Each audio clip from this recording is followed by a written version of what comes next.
கருணாக உருவெடுத்து கருமாறி அருள்கிறார். மயிலையிலே முண்டக கன்னியம்மா மாங்காடுதனில் வாழும் காமாட்சி அம்மா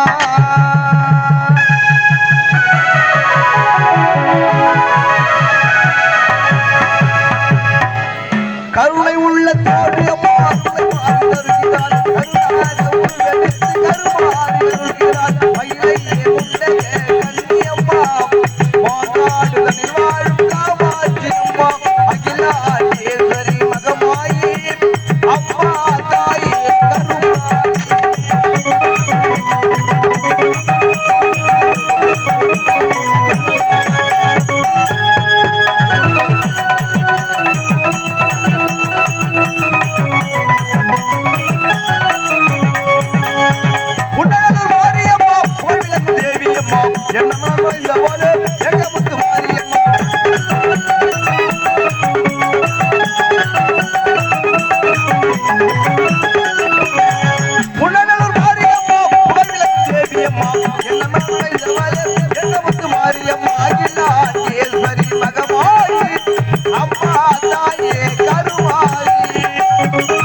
நானோ இந்த குகைக்குள் வசிக்கும் காளி பேசுகிறேன்.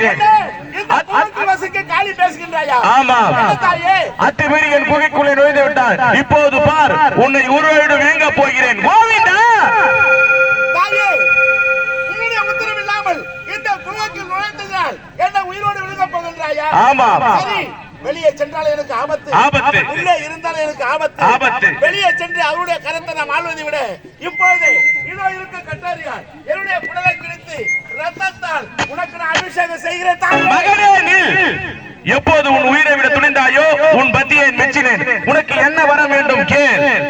தாயே, உன்னுடைய அனைத்து சக்திகளை ஒன்று சேர்த்து எனக்கு ஒரு மந்திர கோலாக கொடுத்தால் போதும் தாயே. என்னது? எனது அனைத்து சக்திகளை ஒன்று திரட்டி உனக்கு ஒரு மந்திர கோலாக தர வேண்டுமா? அப்படியே தந்தேன், பெற்றுக்கொள். ஆனால் ஒன்று, மந்திர கோலை பெற்றுவிட்டோடு ஆணவத்தில் ஆடக்கூடாது. என்னை போல கற்புண பெண்களுக்கு பங்கம் முன்னால் ஏற்பட்டால் அன்றே உனக்கு மரணம். சபாஷ், சபாஷ். கற்புள்ள பெண்களுக்கு என்னால் என்றாவது ஒரு நாள் களங்கம் ஏற்பட்டால் அன்றே எனக்கு மரணம். சரி, மரணத்தை பிறகு எதிர்பார்த்துக் கொள்ளலாம். இருந்தாலும் அந்த ஜமீன் கோட்டையை பழி வாங்க வேண்டும். பழிக்கு பழி, வஞ்சத்திற்கு வஞ்சம்.